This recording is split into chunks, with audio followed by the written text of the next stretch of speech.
Yeah, today I'm going to give you a quick hands-on of the new Micromax Funbook Pro. This is not the Funbook which was launched in April. This is the Funbook Pro, which is a larger 10.1-inch version of the initial Funbook.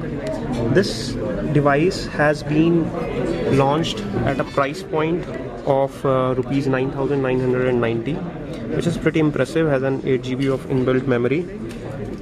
It has got a power button here, an audio jack here, 3.5 mm, an HDMI connector, USB, charging, and this is for the memory card, which you can install up to 32 GB. This is the volume rocker on the side, and this side is clean, the other side is also clean. There are no physical buttons or home button in here. These are all the touch buttons, which is for home button, back button. This is for multitasking, shows you what all windows are open.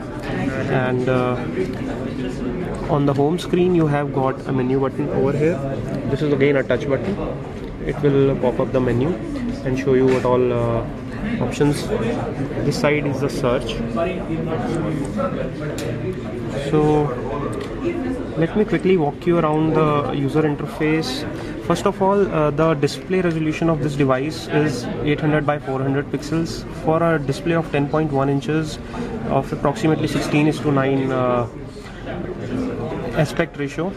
Seems slightly lower, but for a price point of under 10,000 rupees, this is pretty impressive. This tablet is run by a 1.2 gigahertz processor, which gives it impressive performance. I would not say top notch. There are many applications running at this time. It's feeling slightly slow, but still it's very responsive in absolute terms. It runs Android 4.0 ice cream sandwich version, which is the latest Android version. The Jelly Bean is just out, but it will be rolled out probably in some other tablets by Micromax. So these are the home widgets. This is the quick access to controls like Wi-Fi, sync, etc. Here you can customize it for weather updates, etc.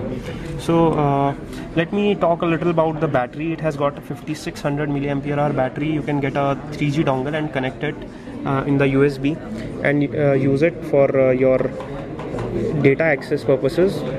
This does not have an inbuilt SIM slot or any mobile slot. So what you need is an external data card like Photon. You will connect it and you can use the 3G using that data card. Otherwise you can use Wi-Fi, which is inbuilt. It has a browsing time of approximately 5 hours. It has HD video playback, but we don't understand how it will play back HD videos on a resolution which is below HD. But still, for the price point and for the feature set and performance and the specifications that it offers, it still seems to be a good value for money tablet in the price point of under 10,000 rupees. So I would say, besides its shortcomings and things that can be improved, this is a very good value for money proposition in the price segment in which it is placed. This is pretty much it on the quick hands-on. We'll give you more detailed review later. Thanks for watching. This is Rohit Khurana signing off.